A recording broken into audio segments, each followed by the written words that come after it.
વડોદરા શહેરમાં લારી ધારકો પાસે કરાય છે હપ્તા વસૂલી.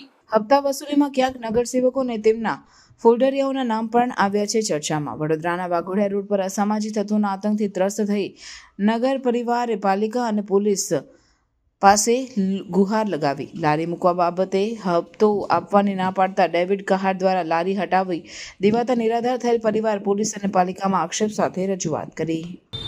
અમારો ધંધો પહેલાં અમે ટેબલ પર ચાલુ કર્યો હતો અને ટેબલ પર અમે ધંધો કર્યો અને સખત મહેનત પછી પૈસા ભેગા કરી, કારણ કે અત્યારનું તો હાઇજીન જમાનો છે એટલે એવું ટેબલ પરથી કોઈ ખાય એની જગ્યાએ લહેરી વ્યવસ્થિત હોય તો કોઈ બી ખાઈ શકે ને આપણે બી થોડી ચોખ્ખાઈ રાખી શકીએ. એટલે સખત મહેનત પછી પૈસા ભેગા કરી અમે લહેરી વસાવી અને લહેરી મૂકી.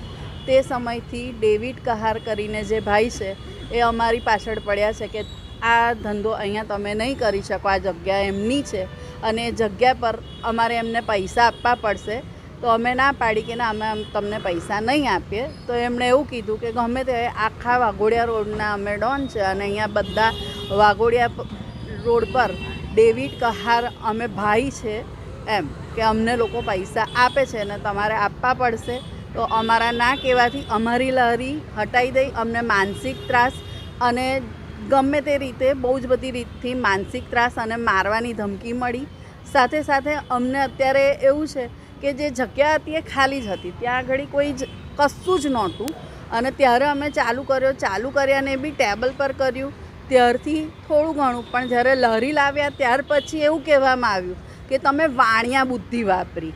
હવે ભાઈ, ટેબલ પરથી કોઈ બી પ્રગતિ તો કરી જ શકે છે, વાણિયા બુદ્ધિ એટલે છે અમે નાગર તો શું લેવા ભગવાનના એનાથી પ્રગતિ તો હર કોઈ કરે, બરાબર. તો એ ટેબલ મૂક્યા પછી અમે લહેરી લાવ્યા એટલે ઓર માનસિક ત્રાસ બહુ જ વધી ગયો અને જેનાથી હાલ અત્યારે અમારી લહેરી તો ટોટલી ખસેડી દઈ અને ત્યાં એક બંધ લહેરી મૂકી અને એની આગળ બહારથી છોલે કુલચાવાળાની લહેરી લાવી અને લગાવી.